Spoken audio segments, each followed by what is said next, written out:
protests in China may become, and he argues it's a moment of accountability for a Chinese government that has thrived by promising its people more economic prosperity in exchange for many of their personal freedoms, an equation that has shifted because of the pandemic.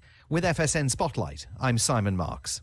To recap the top stories, China's top law enforcement body is pledging to crack down on hostile forces, in comments seen as a warning to protesters. Russia has reportedly asked India to export more than 500 items to help keep its industries afloat. And experts say a new drug could be the beginning of the end in the search for effective Alzheimer's treatments. That's the latest feature story news. Julia Chapman reporting.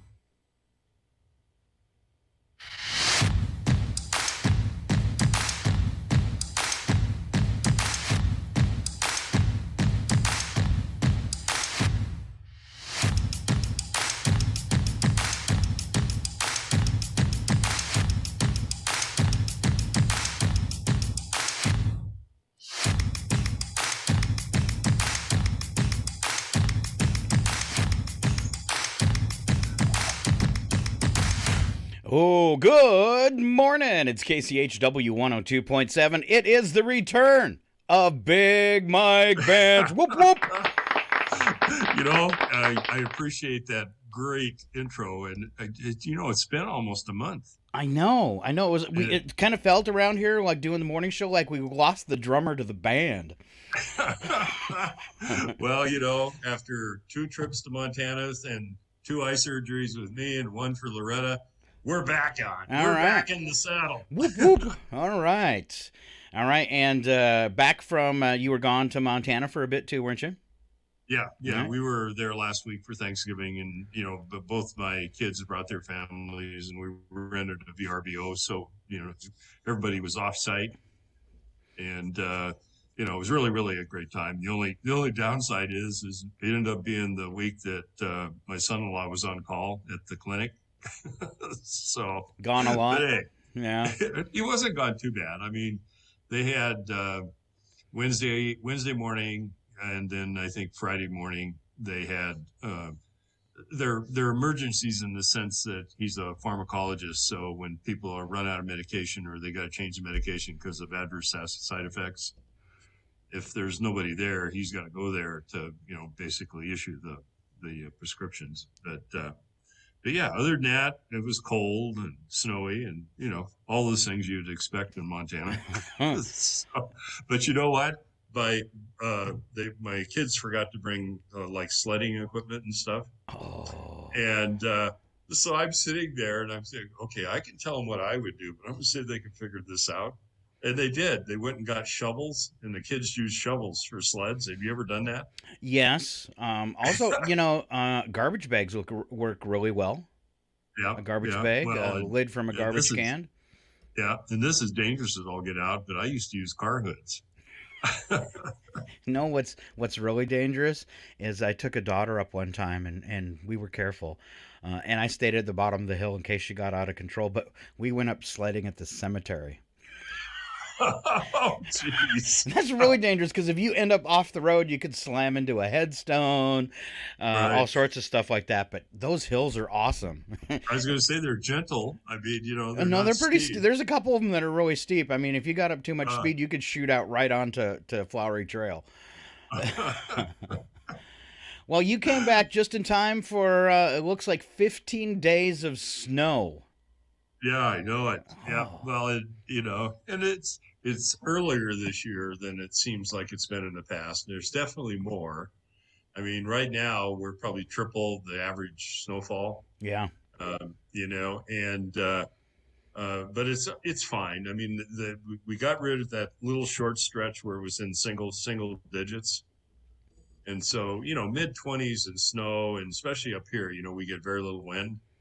I can imagine in Deer Park where they get all that wind with all this snow, it's drifting pretty well. But 15 days with at least a 25% chance of snow every day. It could really add up on you. In fact, I called Noah and told him to put skis on that ark. Well, what goes through my mind all the time is, I've got a snowblower for most of it, but I still have to shovel the deck and things like that. And I had a friend of mine, when I told him I was moving to Chihuahua, he goes, Mike, the number one cause of death for old people like you are heart attacks, shoveling snow. Shoveling snow. It's a true thing. And I always talk about it every winter. You guys over 50, you need to have a big old glass of water and pace yourself. Yeah, because I'm it really is. good at And the I'm water's really good and the water first thing in the morning is men over 50 have a 50% chance, 50% higher chance of a heart attack before noon. And Really? it's dehydration from sleeping. Really? Yep. Yeah, I've never heard that. Yeah. Yeah. So coffee counts, I hope. No, it does not. You should drink Does as much whiskey water as coffee, and you should wait till after 12 for the whiskey. Hmm. Okay. Okay. Okay. All right. Okay. Got it down. All right. Looking at the a webcam on the airport, looks like about 8 inches of fresh snow sitting on the wings of an airplane there above Chihuahua. That'd be my guess. All Yeah. right. And it's snowing really pretty hard right now. Yes. I got to save this one because that's a cool shot for me to tune in from Maine and see exactly what's going on there in Chihuahua. So definitely going to keep that video link. That's a great. I typed in webcams around the area and several of them were dead, but that one was up and live. So Really, very, I didn't very even know cool. they had one. I didn't think either. it's. You'd be amazed if you type that in there, webcams across the country. You'll find several sites that carry that. This one happens to be from the Washington State Department of Transportation. And that's a great one because if you're doing some traveling, you can log into Loon Lake and see how icy it is there at the Four Corners or something like that, Right. There's one on the summit outside the hill there. So there's, I don't think people think about that sometimes. It's like, I'm going to drive to Spokane, but that area through Loon Lake could be super, because sometimes it's dry everywhere else but Right. there. And Right around the lake. yeah, you can check it out if you're worried about it. We do have a school closure for today. First time I checked this morning, and I'm gonna refresh it just in case anything's wrong. But the first time I checked this morning, it had said 2-hour delay. But Chihuahua closed, buses not running. Let's see what else. Other ones we've got. It looks like most of the schools in the area are closed. I can see Hayden, which, by the way, KCHW comes in really well in Hayden, Idaho. So hi, everybody. Edwall is closed. And isn't that a weird spot for our signal to migrate to? But you can sit in the parking lot at the Walmart there, and we are crystal clear. As well, signal going into Post Falls, Idaho. They are closed today at the Classical Christian Academy. Coeur d'Alene Charter Academy also closed. We got a decent signal there. Coeur d'Alene School District closed, of course. Let's see. Colfax, 2 hours late. They're the brave ones today. Hunters is closed. Colville, 2 hours late today. Let's see. Spokane Community College, it says offices closed. Online classes are going. Where else do we got? Davenport School District is closed. Deer Park, all schools closed. And let's see. Gifford closed.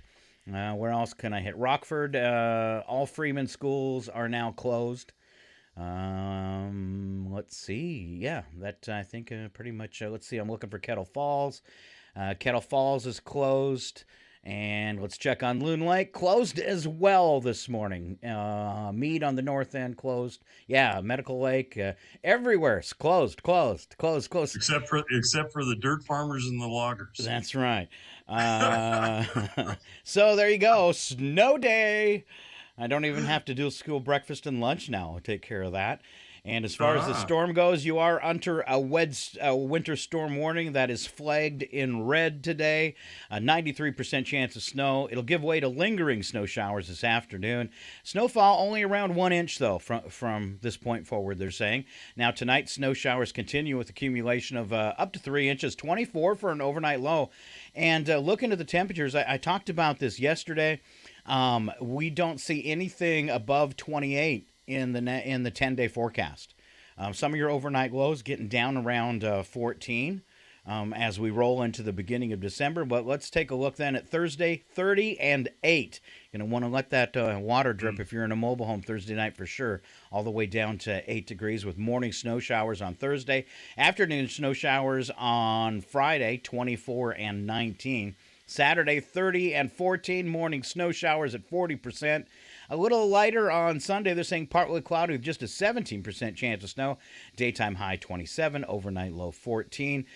Taking a quick look at Monday, 25 and 10, mostly cloudy skies, just a 20% chance of snow. But a percentage of snow every day in the forecast for at least the next 10 days. So I'm going to get my aerobic exercise. Is that what you're saying? You are. If that snowblower's gas, you better get some extra on hand. Oh yeah, I already got. I grew up in winter. Everything's on hand by the time the snow flies. I don't want to see you out there siphoning out of your car and choking.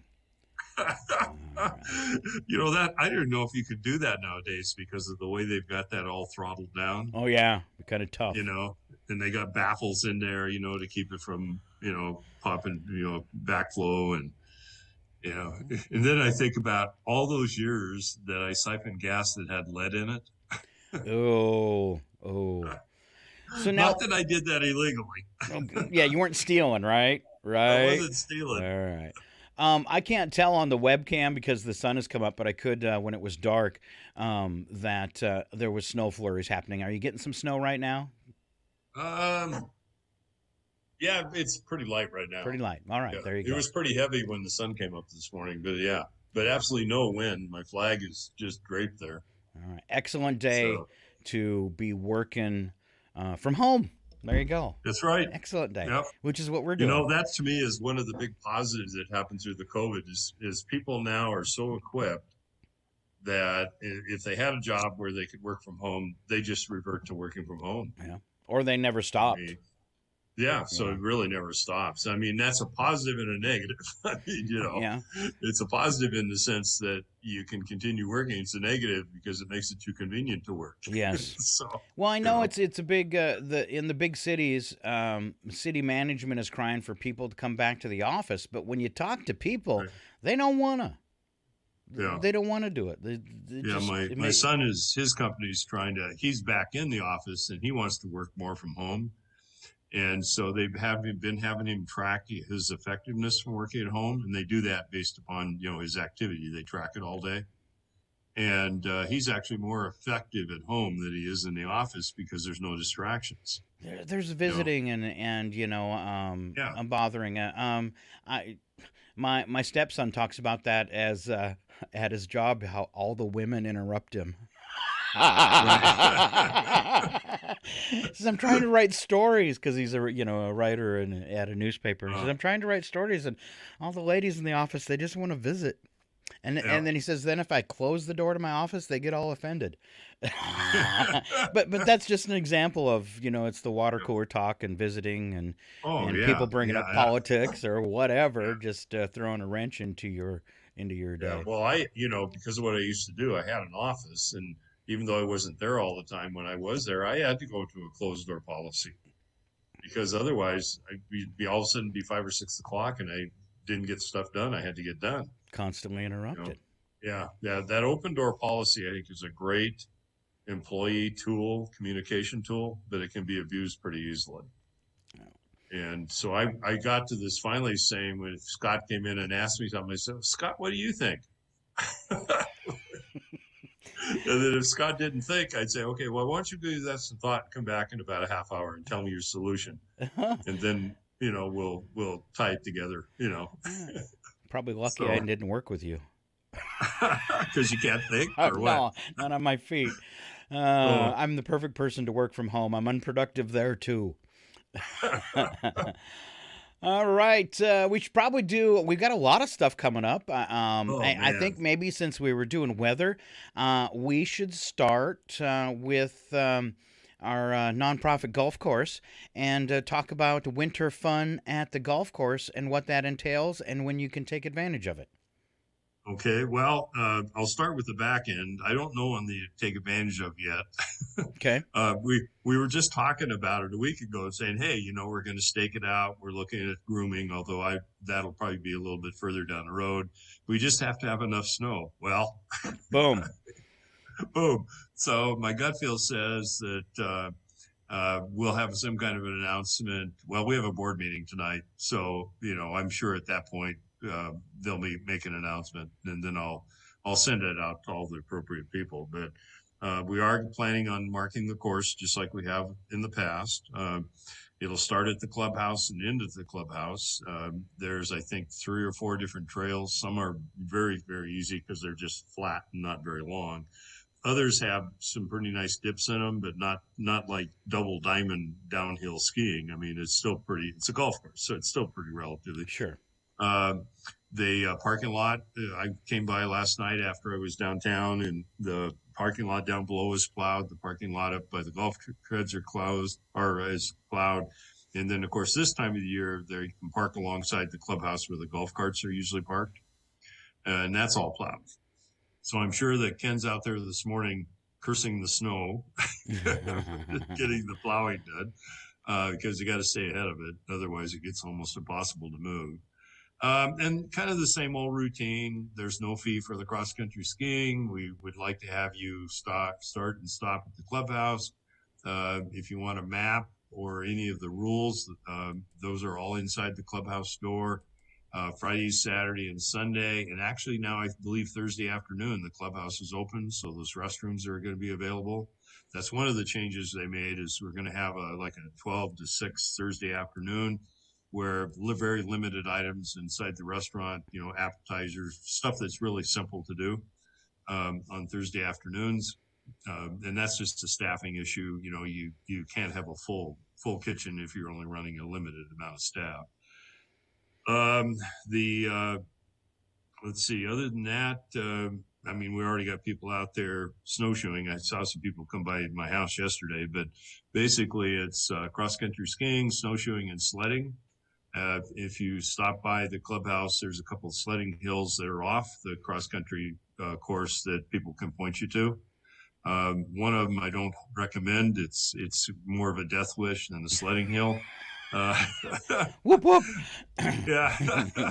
But the other one is really it's really long and it's partly steep. You can start in 3 different locations depending on your skill level or fear level.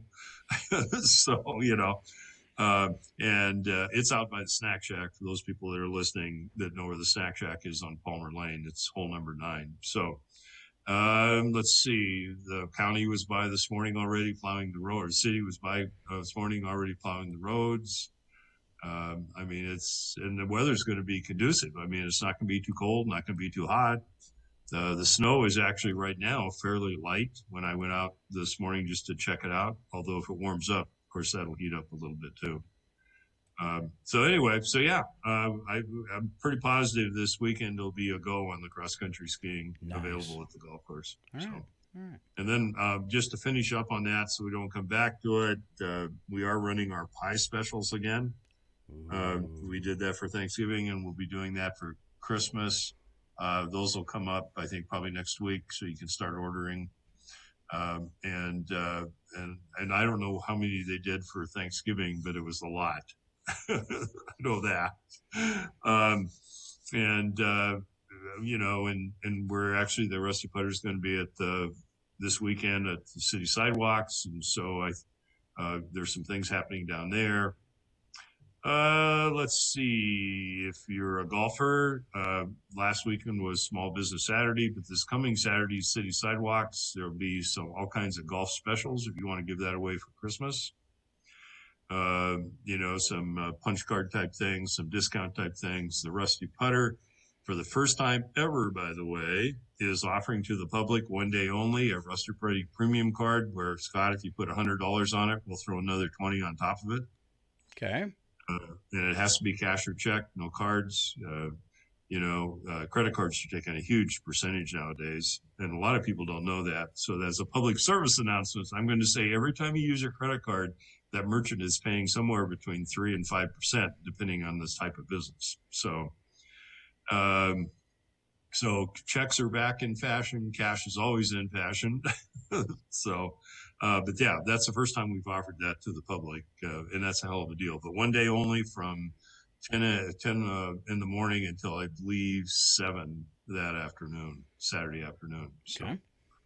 Nick, will you do this since we had the ad took a while to get changed after you asked for your update as we went into fall. Run down the hours again for the restaurant, since I know talking to Jason there was some confusion out there, and it was the radio station's fault. We'll make that up to you, and here's a chance to do that. Sure, yeah.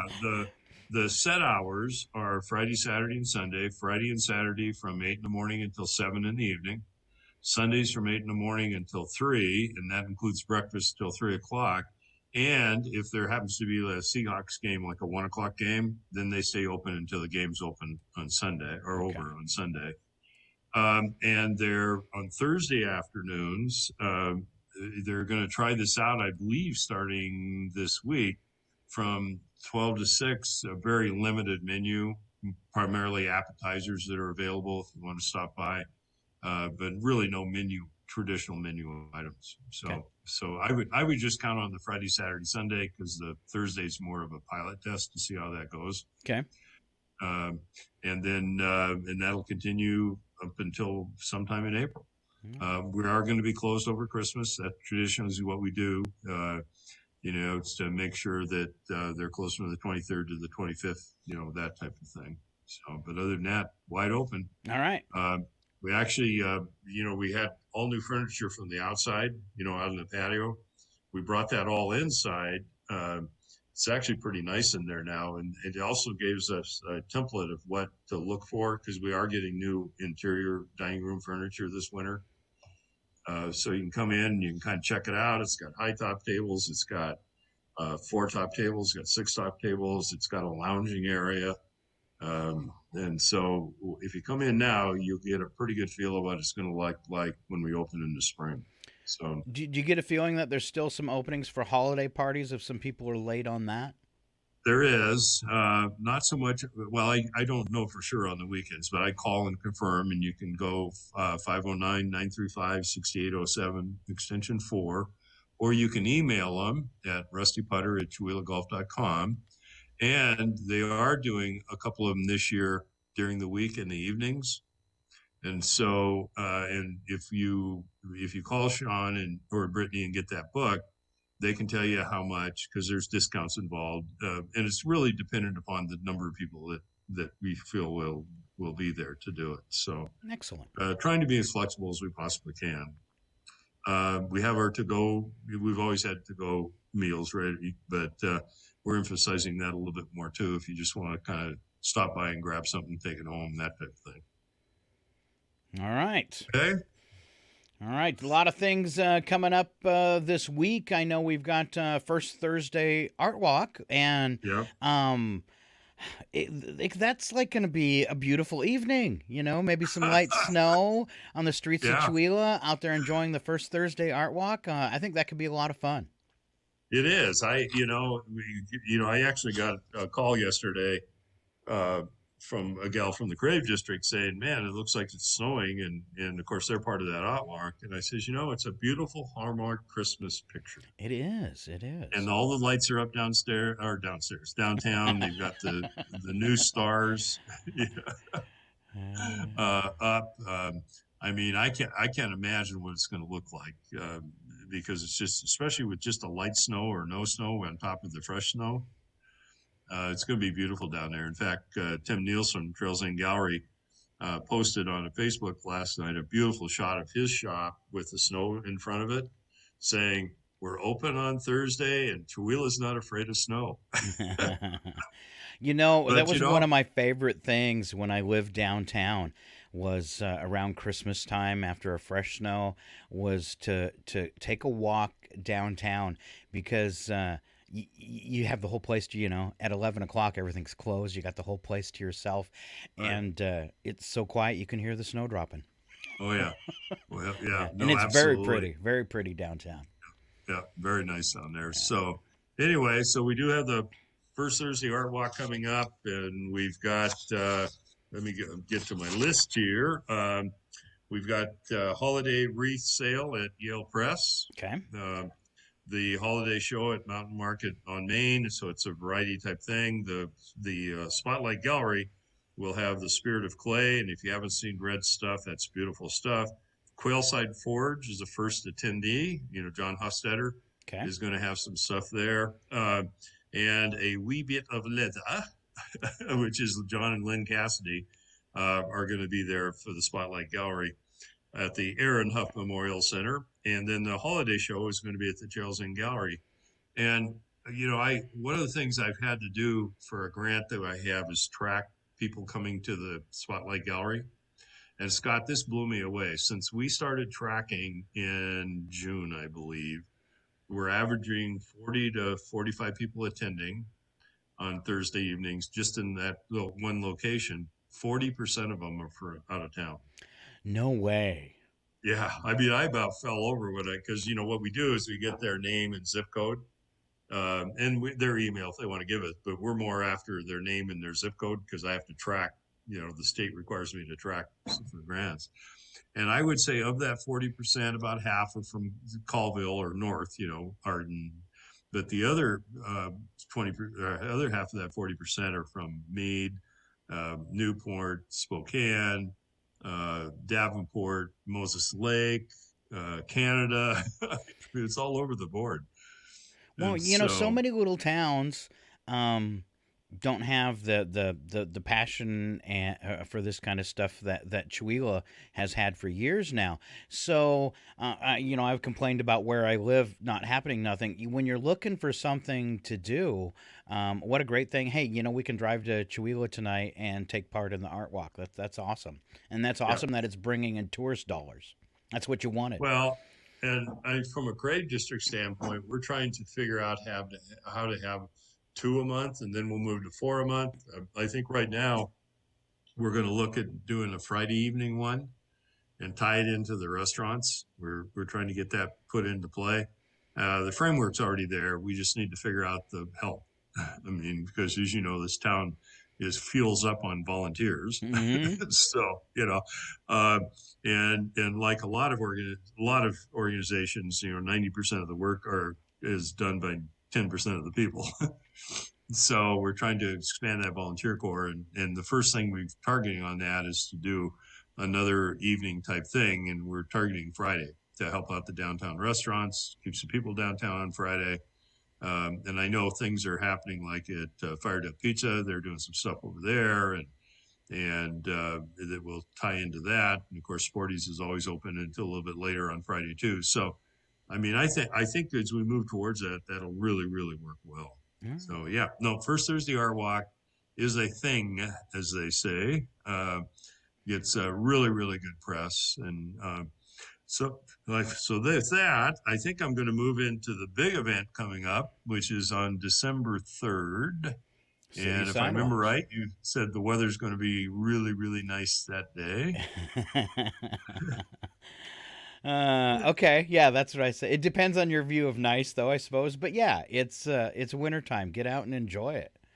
Yeah. Well, it's going to be a hallmark city sidewalks. That's right. And you can do your holiday shopping at home and shop local, all that good stuff. That's right. Exactly. And so I'm really impressed with the lineup this year. Yeah. This year you have 3 organizations all participating on the December 3rd celebration, and one of them is City Sidewalks. That basically is I think Diane Evans started that about 9 years ago now, 8 or 9 years ago. And it kind of grows into a focal point after Thanksgiving and the start of the holiday season going into Christmas.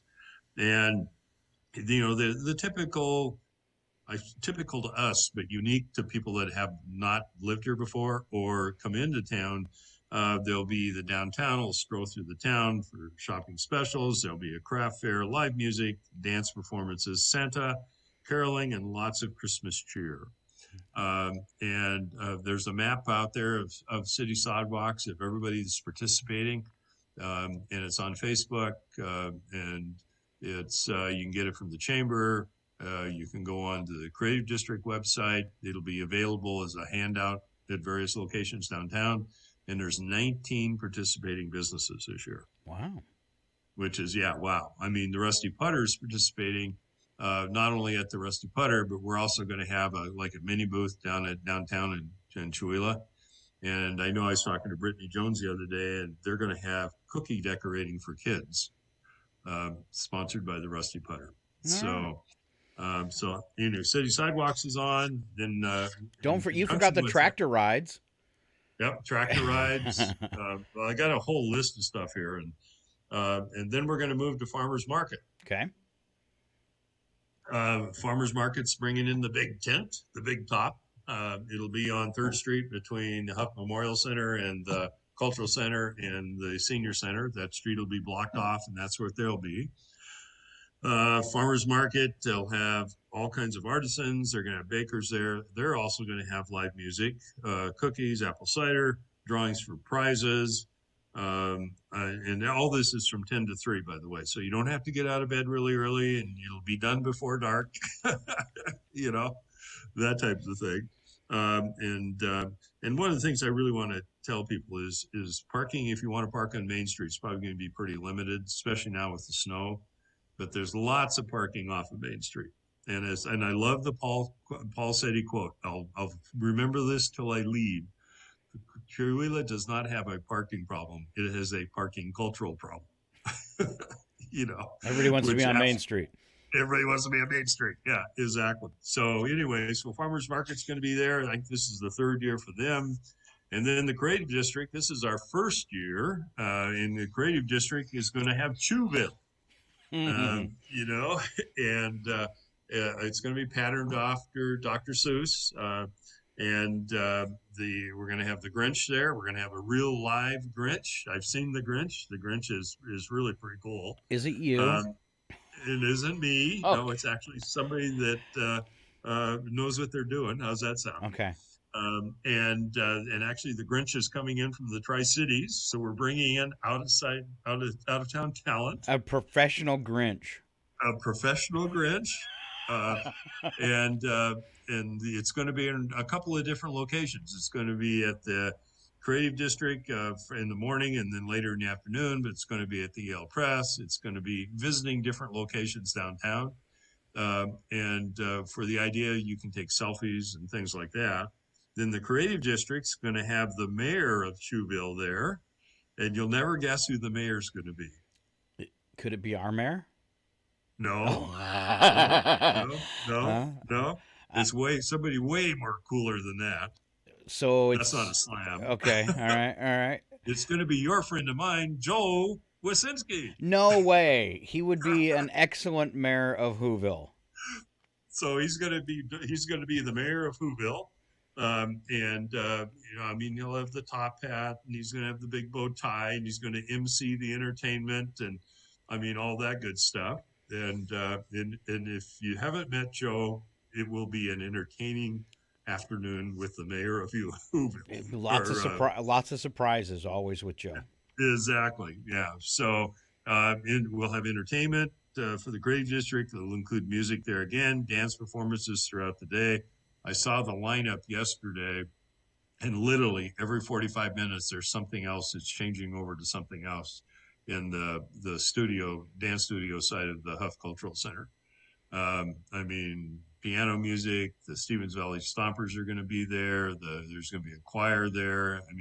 It's really laid out very, very nice. And you guys are going to try and pack this all into 5 hours. Yeah. Oh, yeah. Yeah. Well, and there again, it's like the farmers market. I think we have 15 or 16 vendors are going to be inside the Huff Cultural Center. So, shop local, shop for your loved ones, shop for the people you don't love. I don't care. Shop local, that type of thing. The Creative District now has a really cool tote bag available, and the tote bags have the deer mural that Tracy Manley did on it. Those will be available, plus some cards. And I have no idea who this is. You're a Dr. Seuss fan, but Cindy Lou Chu is going to be in the lobby. Oh, really? So all right. So just the total play off The Grinch Who Stole Christmas. I love it. That's right. Yeah. And I've seen some of the, backdrops and stuff, and it's phenomenal. You would expect the Creative District to have creative people doing stuff. Yeah, of course. I'll just tease it saying Tracy Manley has done some stuff for that building that'll be put up inside that'll blow your socks off. Excellent. All right, that's gonna And be fun. she's probably one of the best artisans I've seen. I love her work because of the boldness and the vividness of the work. Plus, there's going to be some fabric art. I'm not going to spoil it. You got to show up. Now, if you love her artwork, I got something for you, Mike. You know she does tattoos, right? I think you need a new tat. I don't have any. All right, I think you need your first tat. I don't know. I appreciate tats. I love the storyline behind them when you talk to people, but I'm just not a tat person. All right. Well, okay. If you ever end up in jail, you're going to want a tat. That's all I'm saying. Yeah, that's true. Okay. All right. Okay. All right. But anyway, so December 3rd is going to turn into one of the 5 events that we're going to designate, I'm pretty sure, for Chihuahua on an annual basis. I'm on that committee for downtown strategies, and on next Friday on the 9th, we're going to try to come up with the 5 downtown Chihuahua centric events that would market to the outside area.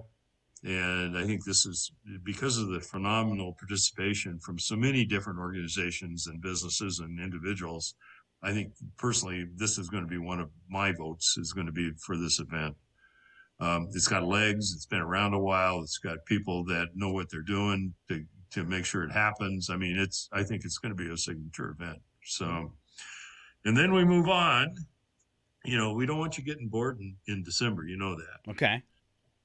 So next coming up is Frozen Junior. All right. Frozen Junior's put on by the Chihuahua Center for the Arts, of course. And talking to Sharon Ludwig, she said she says it's really, really cute. And I don't like the word cute. I'm going to say it's fantastic, phenomenal, over the top. It's, all kids pretty much all kids because it's Frozen Junior. And you know what Frozen is, right? Oh yeah. Yeah. Okay. All right. Okay. So, and it's going to be Friday, December 9th, Saturday, December 10th, and then Sunday on December 11th. And, performances or multiple performances on Saturday. And it's $10 to get in the door. And, I think, I was trying to figure out how to get my granddaughters over here because they're both big Frozen fans. It'd be great to take your kids to, or grandkids to, or neighborhood kids, or, that type of thing. So anyway, so if that's not enough, are you ready for more? Yes. Okay, the Rusty Putter. Oh, you missed a couple. Saturday. I thought I knew where you were going. So there's 2 more that I've been asked to tease for the Center for the Arts since you just did Frozen Junior. And just following that, the next week on the 17th, it's a nonprofit group doing a ski movie about women in skiing called She Jumps, Stepping Out. And that's going on at the Chihuahua Center for the Arts at 5:30. And then the following day on the 18th at 2 p.m., Chihuahua Center for the Arts, a community holiday caroling. So a couple more events happening there. You stole my thunder. Oh, I'm sorry. I'm sorry. I was doing this in date order. So I thought you were missing some stuff for them. So sorry. No. So I'm doing this so people have time to write it down and they don't have to skip it, so they can put it in their calendar. You think people are listening to our show taking notes? Well, we are the cerebral show. Okay. You got the monkeys on Thursday. Yeah. You got a quality guest on Tuesday, and you got the cerebral thinkers on Wednesday. Okay. All right. How's that sound? All right. What about Friday now? You're not even going to claim that one? I thought you had Mr. Sports and knows everything in Chihuahua, Brandon Hansen. That's right. And I got Philip too, who's like a huge sports buff. So yeah. Oh, yeah. Okay. So you got a sports guy. Yeah. And the Ted guy. So. Right. And the Ted guy. Yeah. So what more could you ask for? That's right. All right. So we'll have to call this Cerebral Wednesday. I can't even say it. Oh, okay. All right. That's better than Hump Day. Yeah. Is it though? No. Okay. Yeah. Anyway, so getting back to my calendar. Sorry. On December 10th from 9 to 12 at the Rusty Putter, there's going to be selfies with Santa. So, bring up, you're going to have and a pancake breakfast. You need pancakes, scrambled eggs, sausage links, $12 for adults, $6 for kids. The Eric Miller Photography is going to be there. They're a creative district member, and they're going to be doing the selfies, and they'll be available after if you want the pictures, they'll be available after that, or maybe on site. I don't know if he's got a printer or not. So anyway, I wanted to get that out there because they wanted to make that. And then, of course, the last one you already mentioned is what is caroling with the community. Yes. See, on December 18th, and I'll probably go to this. I mean, I love Christmas carols. What's your favorite Christmas carol? That's a tough one. And it can't be Grandma Got Ran Over by a Reindeer. No, I have a new one. It makes me crazy. His name's it's a newer Christmas song, Brett Eldridge, and it's called Glow. And I just dig that song. Yeah, that's like my new favorite holiday song. And then always enjoy Train, Shaking Up Christmas, just because it's more upbeat. I find a lot of traditional music kind of boring.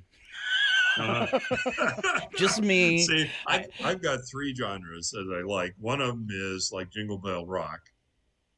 I mean, that's always like a fun one. Yeah.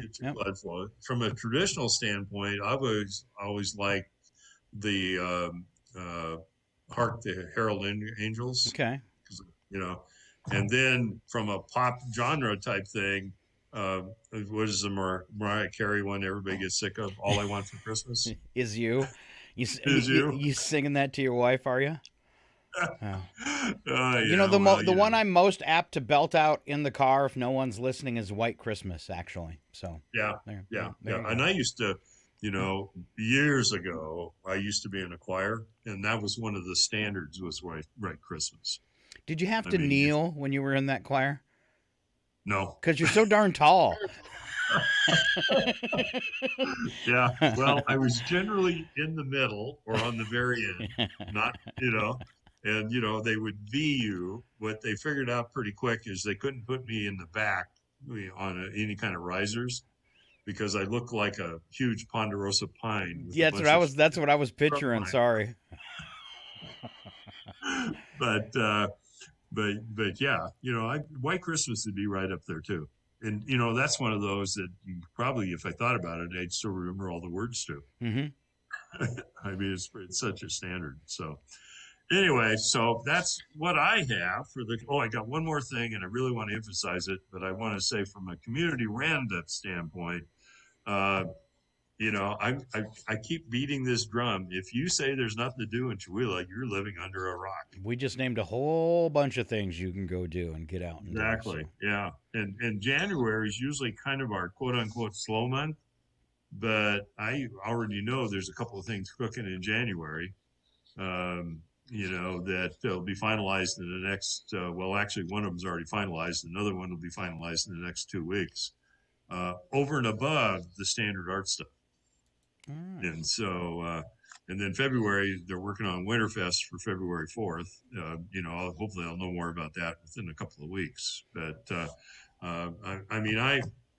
I just, when people say they don't, they got plenty to do for kids, they got plenty to do to get out of the house. You can have all kinds of experiences, whether it's skiing or cultural experiences or sledding or being out at the casino or there's a new video out by the arts group, and I don't know if you've seen it, but Chihuahua and Port Townsend are featured in it on Creative Districts.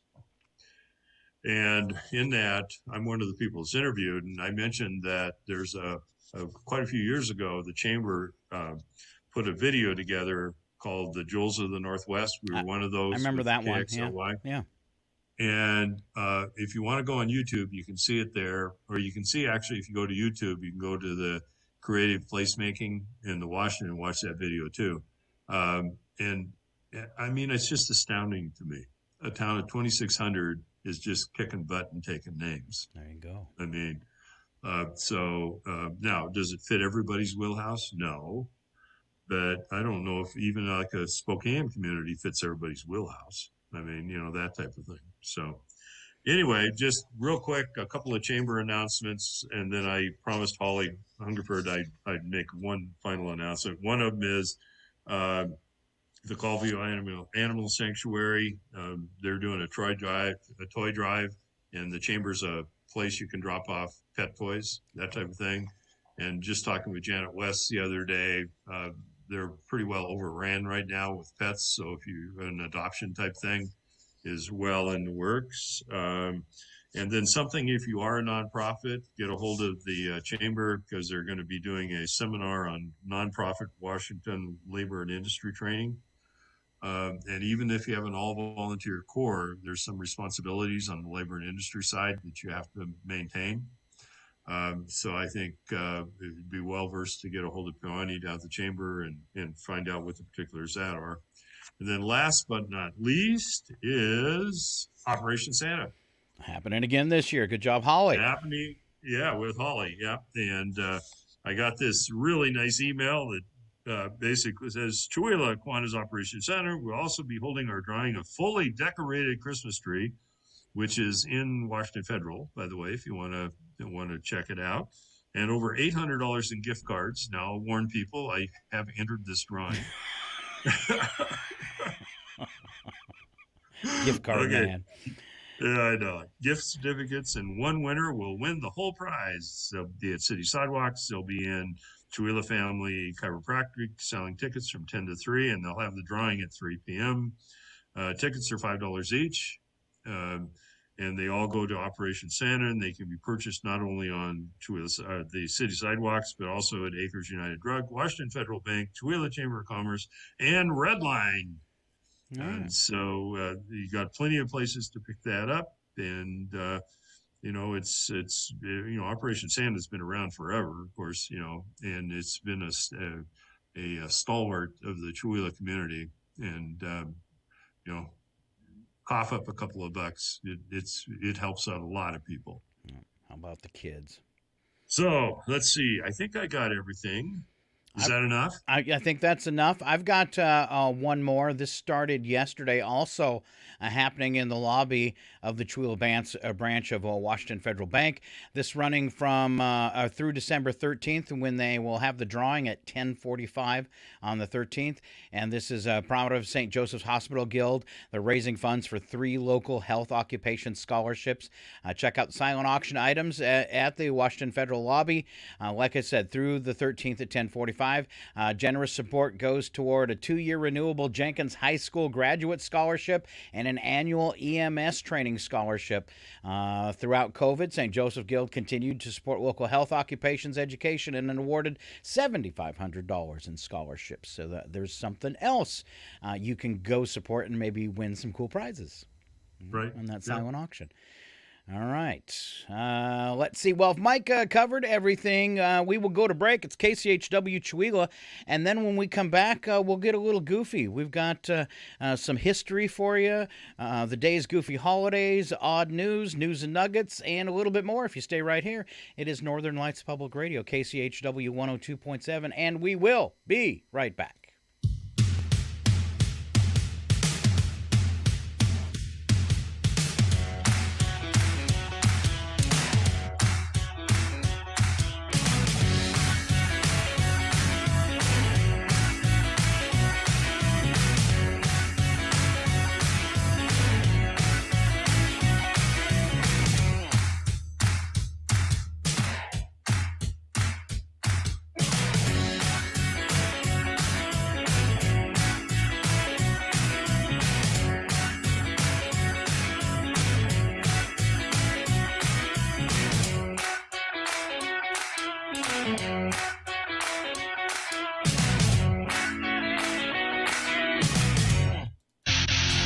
You're listening to 102.7 KCHW Chewelah.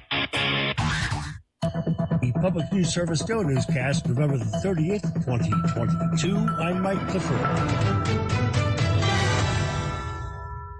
First to Nevada, where marriage equality groups say the U.S. Senate's passage of the Respect for Marriage Act is a huge step forward for people who identify as LGBTQ+.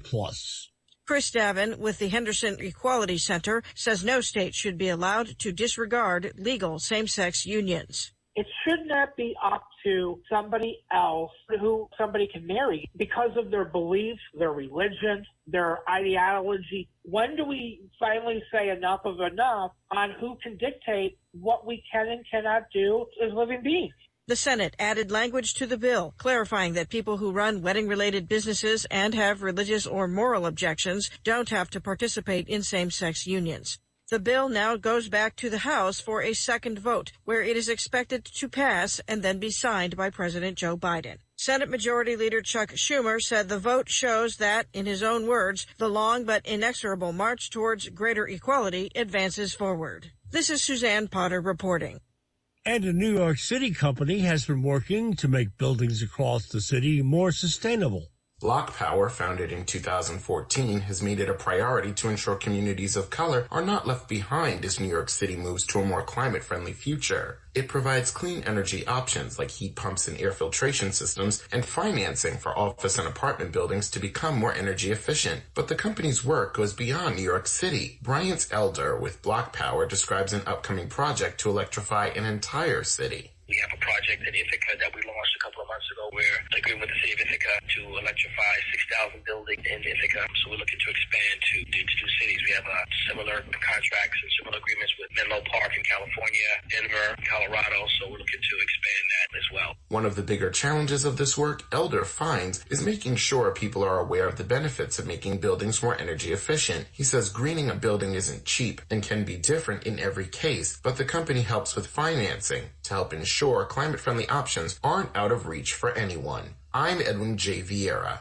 This story produced with original reporting from Phil Roberts at Next City and the Solutions Journalism Network.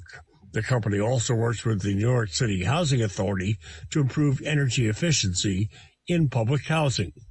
And for the New York Times, Stuart Rhodes, the leader of the far-right Oath Keepers militia, and one of his subordinates were convicted Tuesday of seditious conspiracy. The jury found them guilty of seeking to keep former President Donald J. Trump in power through a plot that started after the 2020 election and culminated in the mob attack on the Capitol. This is PNS. The illegal fight over North Dakota's abortion ban continues. Arguments about one element of the case were heard by the state Supreme Court on Tuesday. North Dakota's highest court will decide whether a preliminary injunction should remain in place while a lawsuit challenging the constitutionality of the ban moves forward.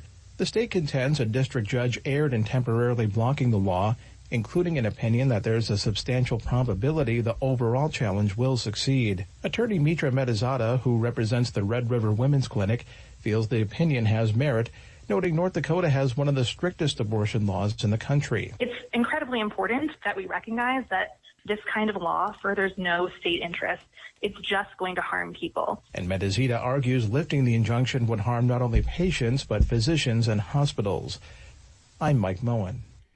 And conservation groups are pushing to keep federal protections for the Bears Ears and Grand Staircase Escalante National Monuments in Utah. Now conservation groups have filed a motion to intervene in 2 lawsuits, one headed by the state of Utah and the other headed by a number of plaintiffs, including the Blue Ribbon Coalition, an off-road vehicle advocacy group that challenge federal protection of these lands. One suit targets the Antiquities Act, saying the monument areas are too large and essentially deprive the state of resources. Steve Block at the Southern Utah Wilderness Alliance says groups like his are working alongside the Biden administration to ensure protection continues. That's the really high level, is that it comes down to who gets to call the shots on these lands. And then I think there are some interests who want to see these landscapes exploited for short-term financial gain instead of long-term preservation. The Bears Ears National Monument was established by President Barack Obama. Grand Staircase Escalante was declared a national monument by President Bill Clinton in 1996. It's said to be home to many dinosaur fossils that can't be found anywhere else in the world. I'm Alex Gonzalez reporting. Finally, Danielle Smith lets us know National Adoption Month comes to an end today. But in Arkansas, almost 300 kids are still waiting to be adopted. When the organization started a dozen years ago, Candace Gerber of Project Zero says over 600 kids were on adoption waiting lists. The numbers have decreased, but that doesn't make finding homes any less important.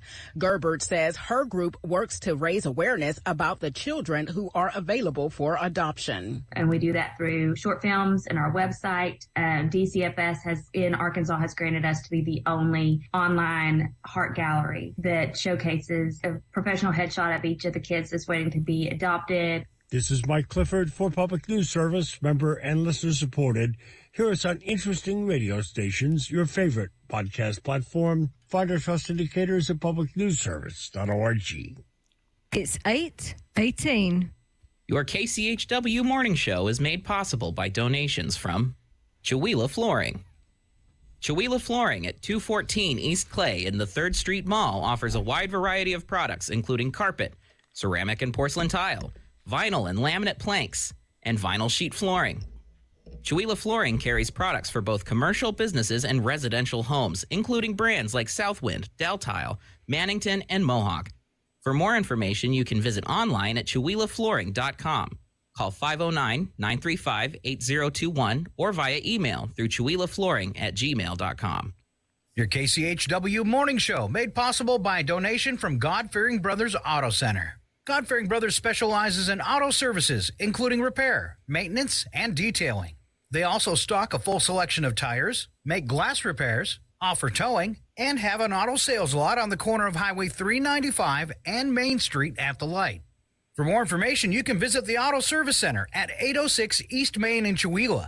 Find them online at godfearingbrothers.com or by phone at 509-935-6414. KCHW FM thanks God-Fearing Brothers for supporting public radio in Stevens County. Your KCHW morning show made possible by a donation from Paul Mayer's Flowery Trail Cafe. The Flowery Trail Coffee House has changed hands. The new cafe still features familiar drive-through and coffee options, but also has added new breakfast items like biscuits and gravy, chorizo burritos, French toast, gluten-free pancakes, and more. The Flowery Trail Cafe strives to use as many locally sourced ingredients as possible and has a variety of healthy food options too. They're open Monday, Tuesday, and Friday from 6 to 2, Saturday from 7 to 3, Sundays from 8 to 3, and they're closed on Wednesday and Thursday. For more information, you can call them at 509-936-9140. Visit them at 6 West Webster Avenue in Chihuahua or online at flowerytrailcafe.com.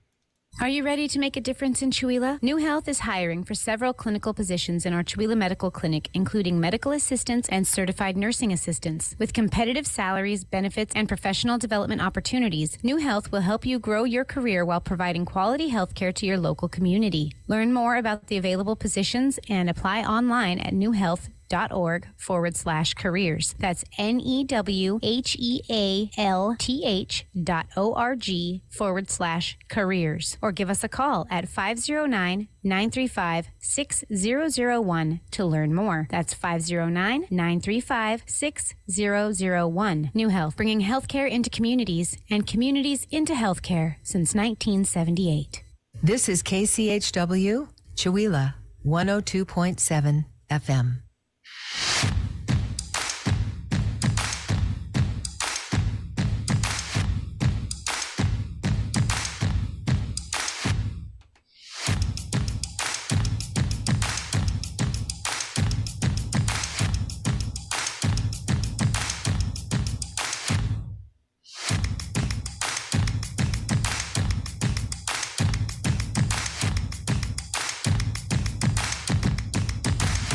And we're back. It's KCHW 102.7. You got Scott and Mike on a Wednesday. And Mike, I wanted to roll through weather one more time since new people might have joined us and we are under that winter storm warning. Looking for a high today of just 33 degrees. Now the snow this morning transitioning to some lighter showers possible today. And they're saying accumulations only to about 3 inches. But you can expect another 3 inches overnight. Overnight low down to 26. Then tomorrow, high temperature of 30 with morning snow at 50%. Then it's going to get really cold tomorrow night, all the way down to 10. Friday, 24 and 19 with a 40% chance of snow. Saturday right now, 30 degrees, which won't be bad for our city sidewalks. 14 degrees for an overnight low, and really fun I think for the holiday shopping on the city sidewalks. Some possible light snow in the morning. I think that would make things very pretty downtown. And then Sunday right now, partly cloudy, 28 and 14 with just a 15% chance of snow. All right, you ready for this? Okay. All right. Yeah. Don't be throwing that back out. So you were saying we have some new morning show sponsors, and I heard Flowery Trail on there. Yes, and also Chihuahua Flooring.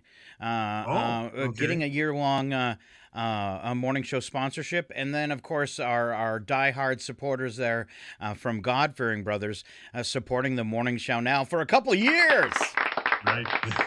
And the station as a whole. But it's nice to have them when they say, you know, hey, we want to be on the morning show with all the weirdos that roll through in a week. So it's awesome. Okay. It is awesome. All right. All right, just a couple news headlines till we get to the funner stuff. One thing I wanted to talk to you about, have you been keeping up with this potential railroad strike? I have. So I've seen different things on it, and I think their request for the sick leave, I can't believe that they don't have sick pay in the railroad union. I find that crazy. And I know from having a friend of the family that worked as an engineer for years and years, what they're complaining about, the impossibility to make doctor's appointments, you know, have a day off for your wife's birthday, simple things like that are nearly impossible. One of the tentative agreements included just one personal day off a year. And they said it's too far from the 15 days of paid sick leave. I don't think that's asking too much, but have you seen the numbers for what they were asking for pay increases? I think it was, and don't quote me for sure, but I think it was 14%. And then up to 20 over, there was a time span there for a while. Yeah, it's a pretty substantial increase. I thought it was a little too high. I thought they were asking too much for that. What do you think as a money guy? Well, anything over the rate of inflation should be merit-based in my mind. So I think, but like any place, I mean, if you're supporting the fact that people get paid more, be prepared to pay more. If that makes sense. It's going to have a ripple effect. Exactly. It's going to have a ripple effect. Yeah. And you don't want to hold people down by any means. I mean, I'm absolutely not saying that at all. I'm just saying that in the state of Washington is a good example because I think right now it's got the highest minimum wage requirement statewide. And that's fine. I mean, the people that are there need to make a living or they at least need to pay their bills. But don't be surprised when you go have that hamburger and it costs you another $1. I mean, the margins have to stay the same or the business won't stay in business. I mean, why would you risk being in business if you're not making any money? I mean, think about that. So, and it's a ripple effect. Now, 14 to 20%.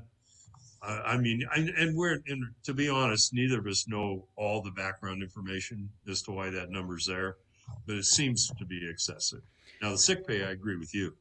I mean, which I find ironic because in the state of Washington, they have mandatory sick pay.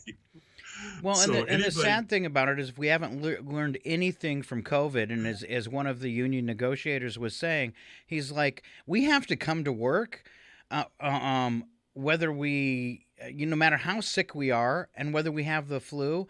Well, that's counterproductive because when you have an employee that comes in with the flu, he's going to give it to all the other employees too.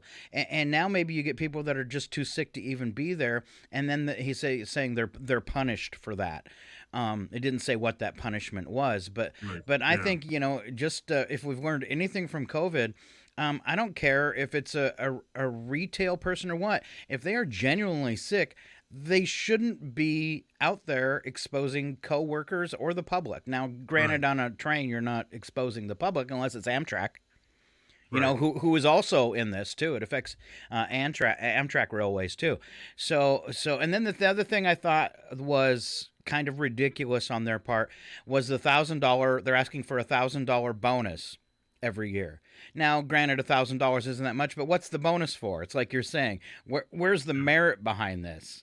Right. Why do you deserve it? You know, not very many jobs just come with $1,000 bonus without doing anything to meet that bonus. I mean, I've had jobs where I had bonus plans. You know, if you came in the ratings period between 1, 2, and 3, you got a big old fat bonus. If you were in management and your radio station came in 1, 2, or 3, and your show, you got a double bonus. But that's an incentive based for performance. Right. Yeah. See, and my entire life was incentive based, so I'm a big believer in that. But on the other hand, you know, you got to be careful with what you see or hear, because, you know, I know a particular firm that's not in this state, but they don't have sick pay, but they got a very aggressive paid time off policy. And so, you know, so basically right after you go to work, they deposit, I think, 4 days worth of PTO, and then you build it on that. And so, and the idea behind that is, okay, you know, if you got, I don't know, 300 hours of PTO and you've got to go to the doctor, then just take 5 hours of your PTO or whatever, you know, so because it's effectively paid. But, or, you know, in their case, they can cash it out. They can use it for extended vacations. They can do a lot of things with it. So, and that's nice to have that flexibility. Right. And so we don't know if that even exists. I mean, so you got to be really, really careful. I mean, anytime things go to the public, then the rhetoric begins. Yes. And the rumors. rumors. I got a couple quick ones of those too.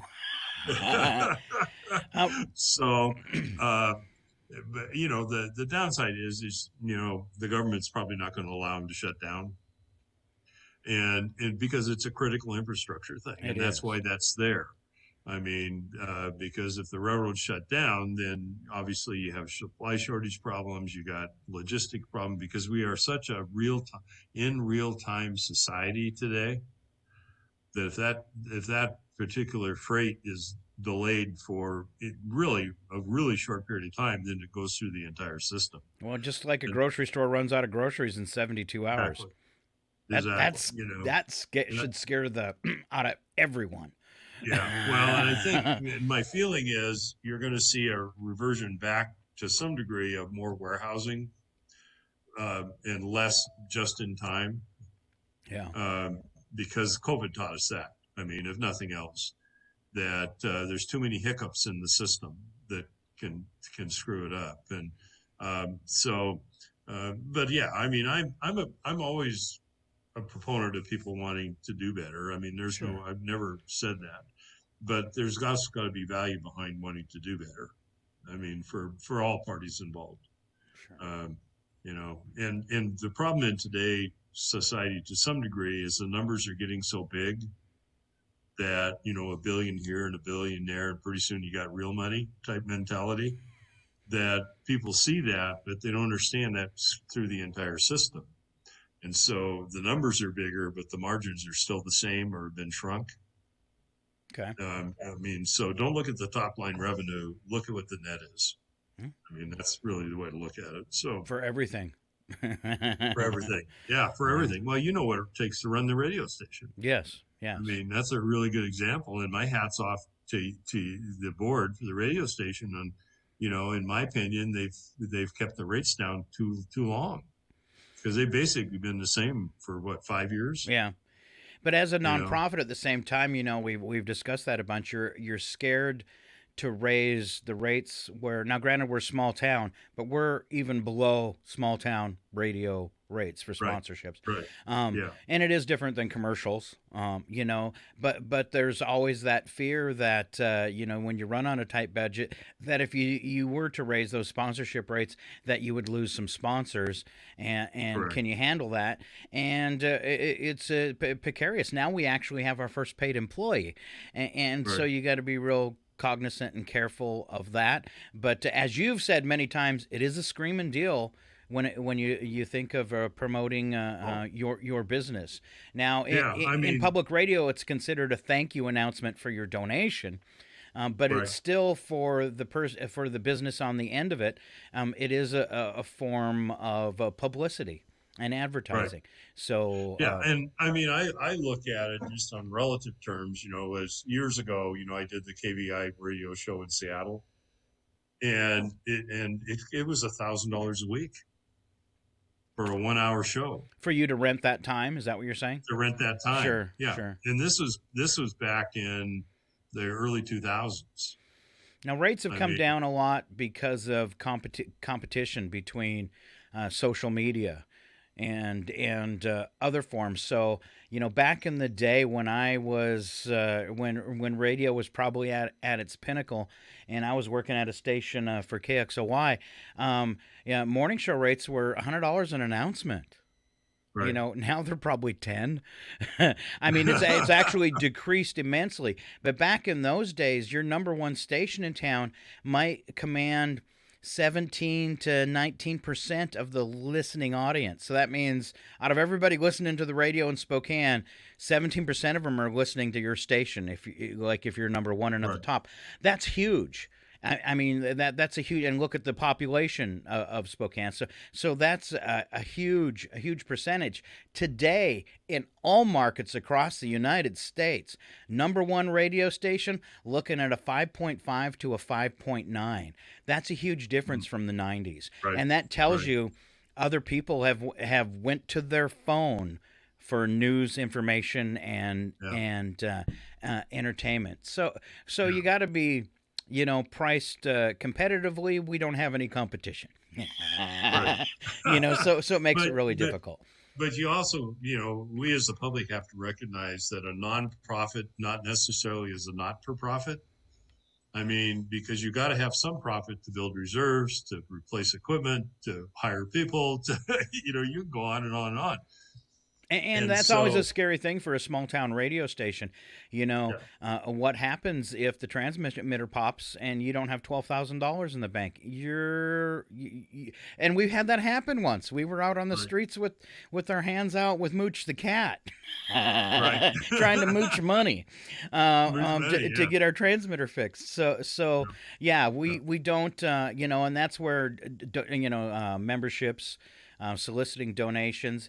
One thing I always had a hard time with, and you probably heard this from being involved in a lot of nonprofit sectors, was talking to people that are elderly and affluent and asking them to make a donation upon their death to your nonprofit group, which a lot of people do, donate to the Salvation Army or something like that.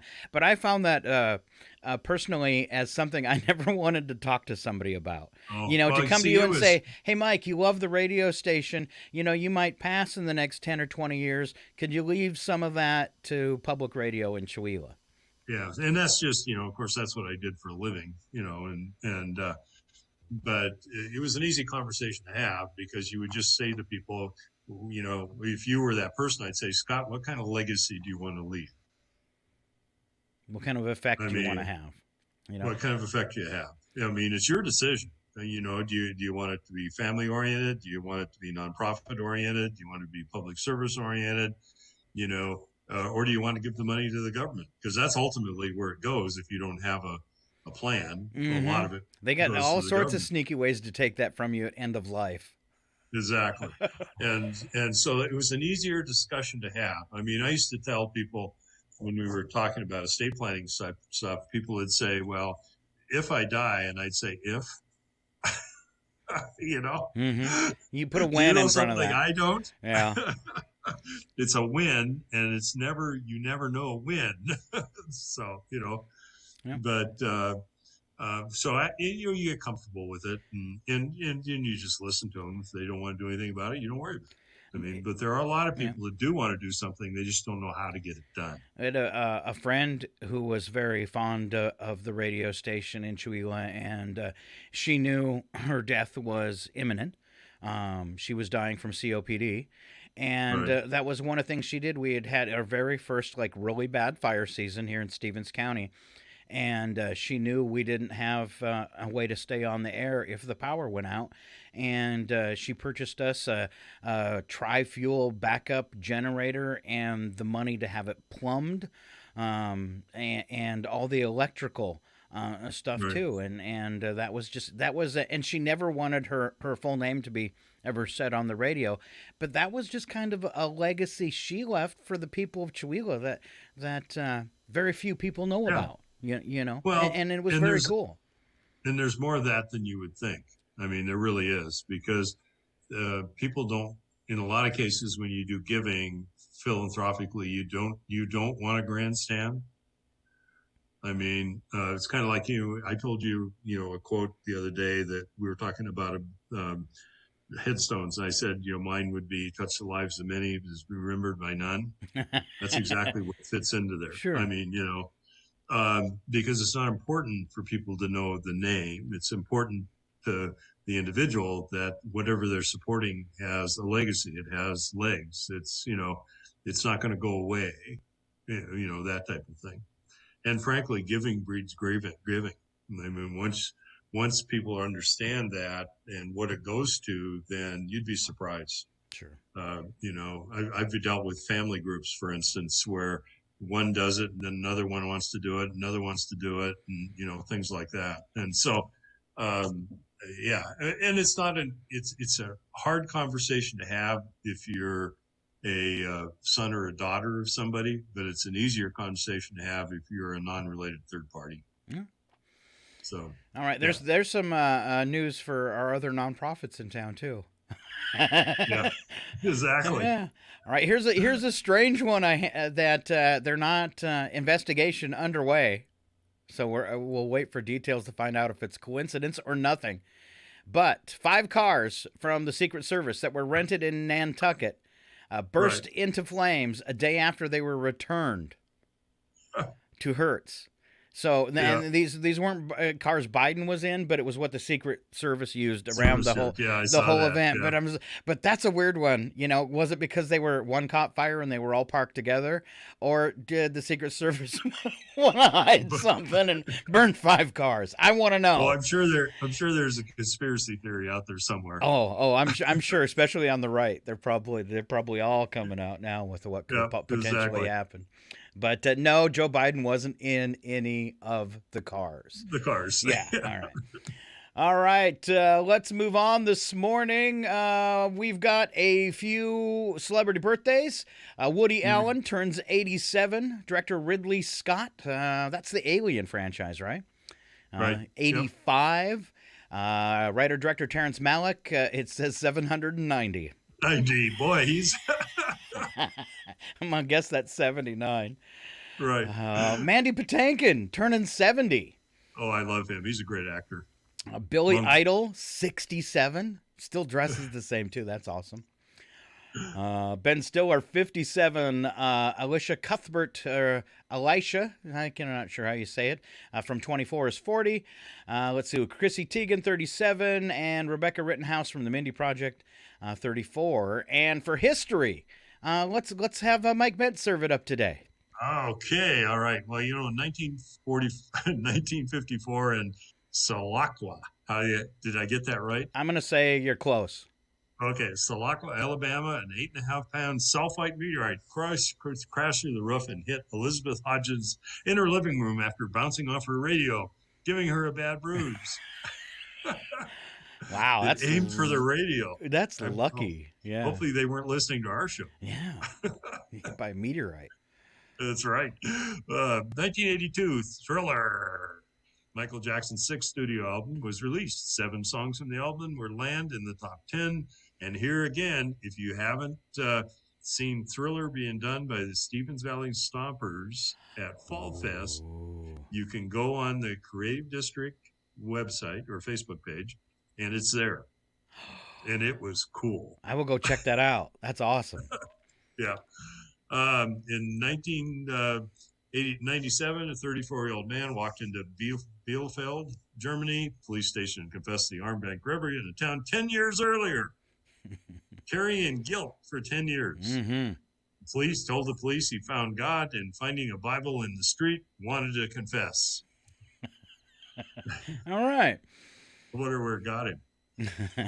Okay. All right. Now this one, I don't know about this one. 2002, a shoplifter who stuffed a frozen chicken drumstick down his underpants was caught because he couldn't stop hopping around at the supermarket. That's horrible. In Italy, the cashier spotted the 25-year-old man bouncing about and adjusting himself repeatedly. The second security guard held a man for police with evidence in his pants. As a sidebar, we had somebody at the golf course steal some steaks. We caught them on camera, and they were in the downstairs where the freezers are, and they were stuffing steaks in their pants. Oh, wow. Hold on, I got a sound effect for that. He's an idiot. Comes from upbringing. Parents are probably idiots too. Sorry. Well, and I'm not gonna mention the police officer involved, but he made a comment. Do you want the steaks back or do you want restitution? Okay, well, in 2004, longtime Jeopardy champion Ken Jennings finally lost, leaving him with only $2,520,700, television's all-time biggest game show haul. Oh, wow. Yeah. All right, skip the next one. It's pretty depressing. I'll skip the next one. Yeah, okay. 2017, the world's longest rainbow was recorded. It occurred in Taipei, Yangshuan mountain range, and lasted 8 hours and 58 minutes. Wow. Who measures the length of a rainbow? And then when I first saw like the first line, I was like, oh, they measured the length, but no, it was the length of time. Of time, yeah, exactly. Yeah. Because I don't think you can find the end of a rainbow. I've tried. There's no leprechauns. There's no nothing. There's no nothing there. Yeah. Yep. Okay, and Los Angeles County in 2020 began a 3-week stay-at-home order for 10 million people to combat COVID-19 surge. And here we are 3 years later. Yeah. All right, special events for today. I guess it's Rockefeller Center Christmas tree lighting day. Yeah, and this one's Scott's Day. Choose Women Wednesday. Whoop, whoop. Always choose women.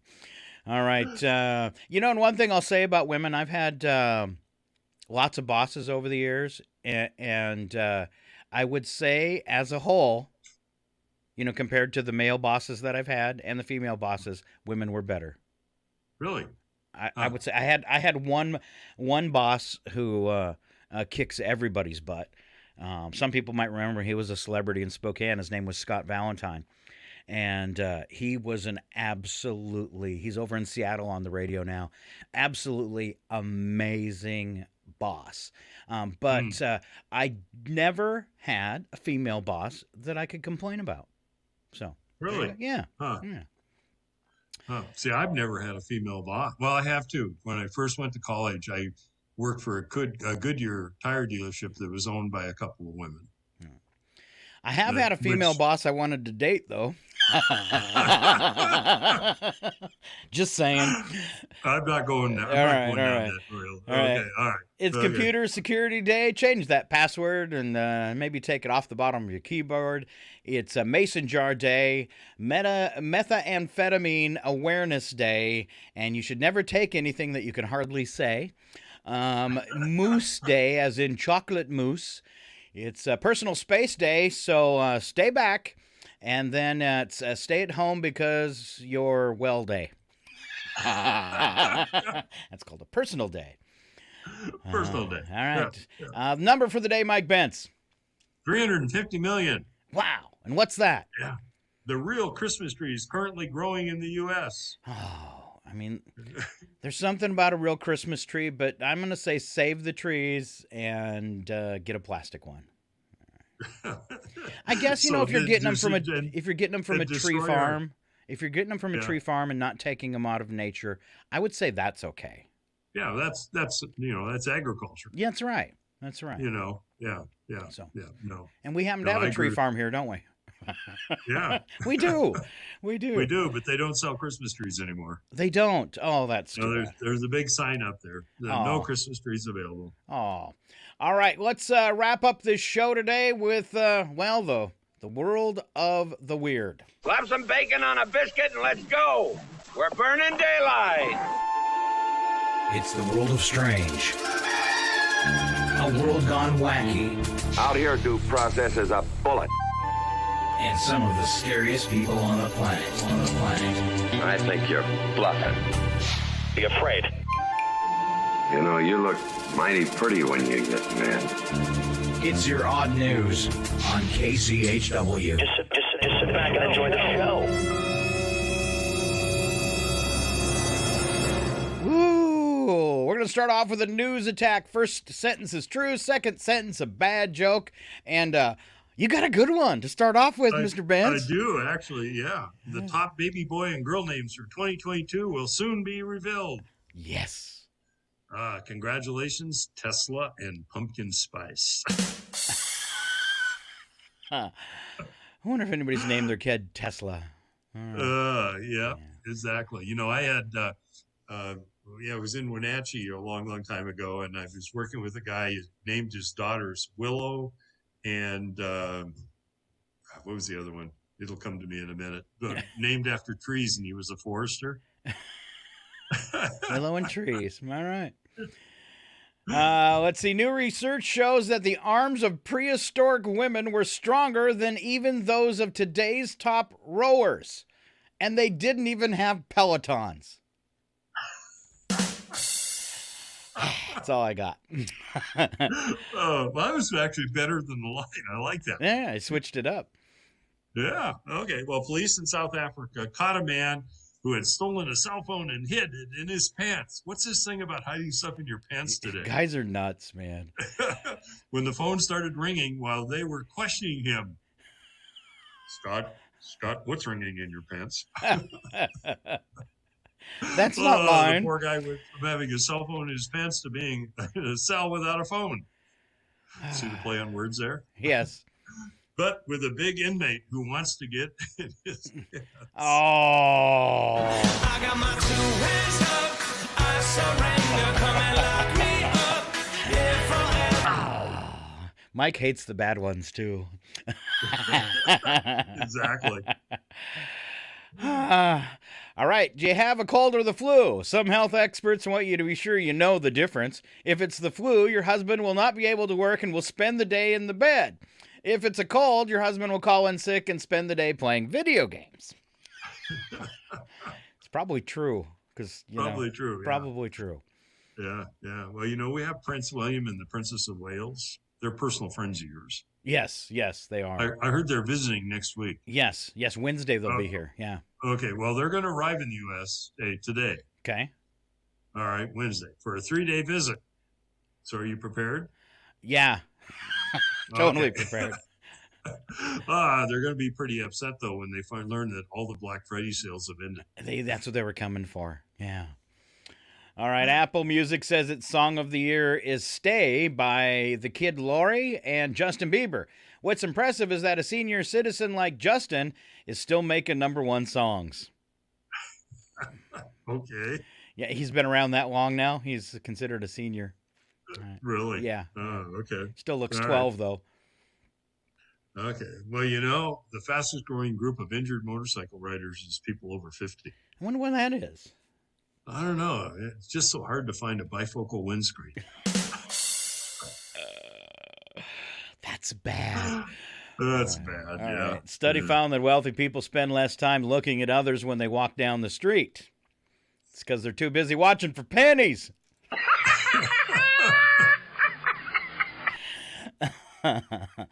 On to the world of wacky but true. We don't add anything to these stories but sound effects from movies that might help you understand it a little better. And first one up for Mike again. Okay, well, you know, we have colonies of rats scurried their way through an Indian police warehouse, eating hundreds of kilograms worth of seized marijuana that was locked away as criminal evidence. Authorities estimate that over 700 kilograms of pot was potentially noshed by the rats. Oh. The edible evidence was valued at $500,000. Wow.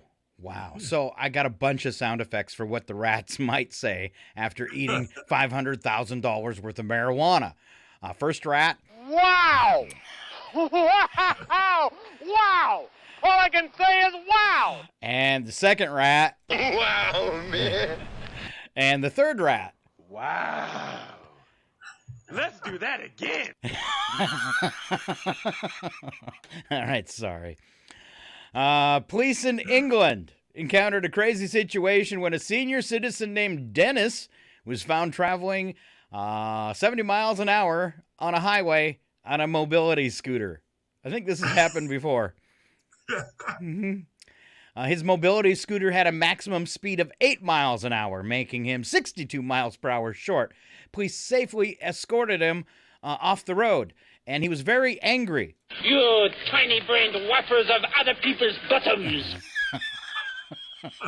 It's England, right? Right.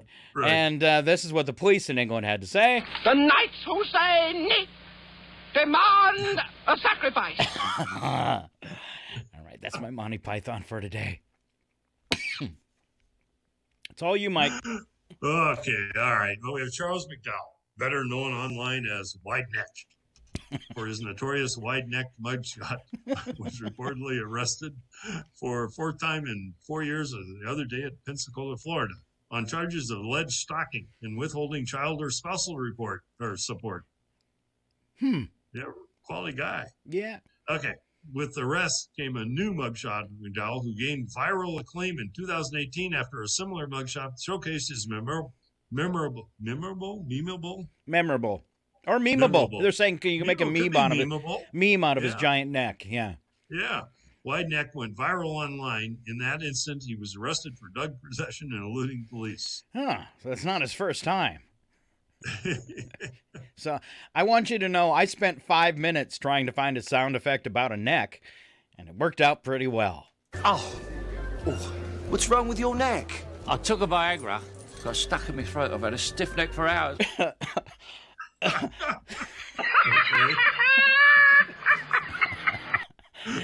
It's possible.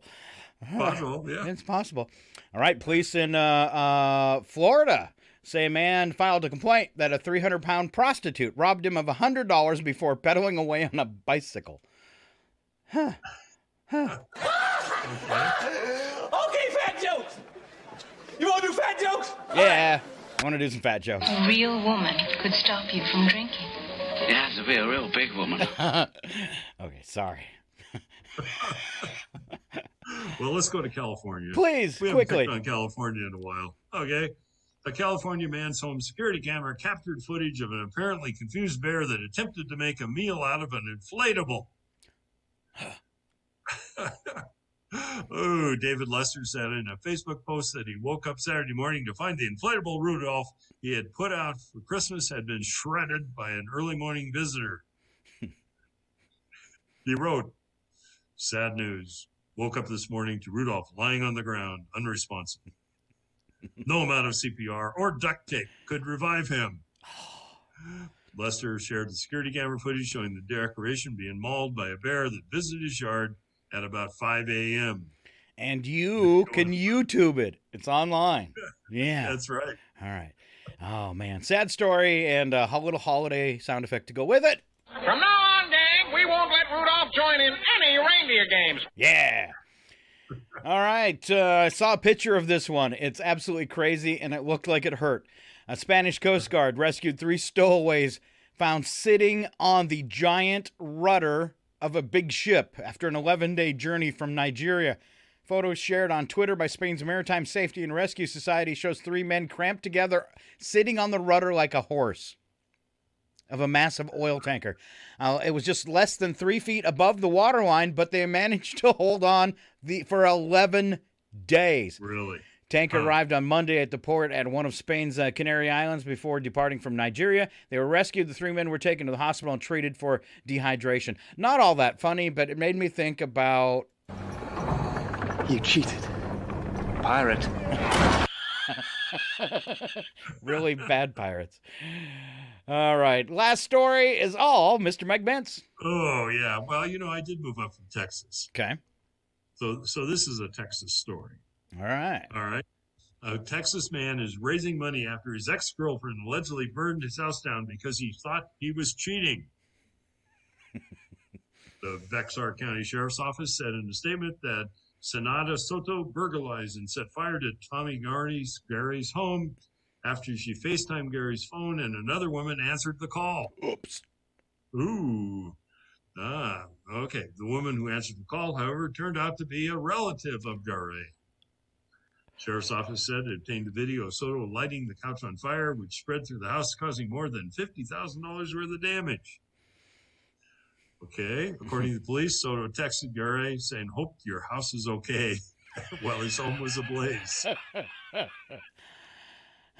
Gary was not home when Soto, who said he dated for only a month, burned down the family home he shared with his 2-year-old daughter. Gary said in a GoFundMe that he lost everything and is raising funds to get back on his feet. That is not funny at all. No. Wow. Why did you give me that one? Sorry. It's a conspiracy theory. No, it's just the way the order worked out. Just be happy. I got the dirty one. You didn't have to. That's true. Yeah. What a horrible choice in girlfriends. I hope he does. What if he takes her back? Yeah. So how many couches have you had burned down? None. Luckily. Surprisingly. Huh. Here we go. She's not a woman. She's a Terminator. All right. That is our show for today. Don't forget, what's tomorrow? It's a Thursday. It's a Thursday. It's the Three Amigos. That's right. Three Amigos Thursday. And what happens tomorrow night, Mr. Benz? First Thursday downtown. It'd be beautiful. Hallmark evening with the fresh snow. And the galleries are open, waiting for you to stop by. All right. 5:30 to 8, correct? Right. All right. Correct. All right. Walk on the streets of Chihuahua, checking out the art. And maybe you can do this because you're pretty connected to them. You should contact the chamber and see if she can play holiday music between 5:30 and 8. That'd be pretty cool. Yeah. I'll see. All right. Yeah. And then this weekend on Saturday, big deal once again, right? It's a big deal. Yeah, we have City Sidewalks, Farmers Market Christmas Fair, and Chewville, sponsored by the Creative District, all happening on December 3rd from 10 to 3.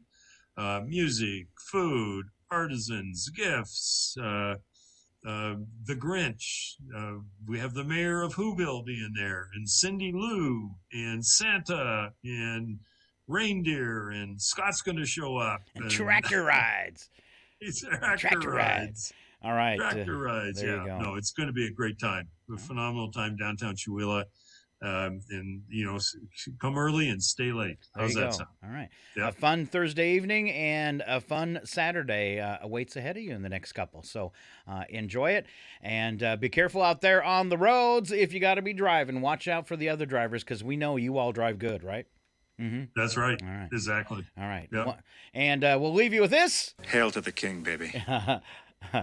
And like Mike said, don't forget, it's the Three Amigos joining me tomorrow morning at 7:20, Chuck Ritchie and Alan Milani. Other than that, we want you to have a great day and keep on listening to Northern Lights Public Radio. Bye. Bye.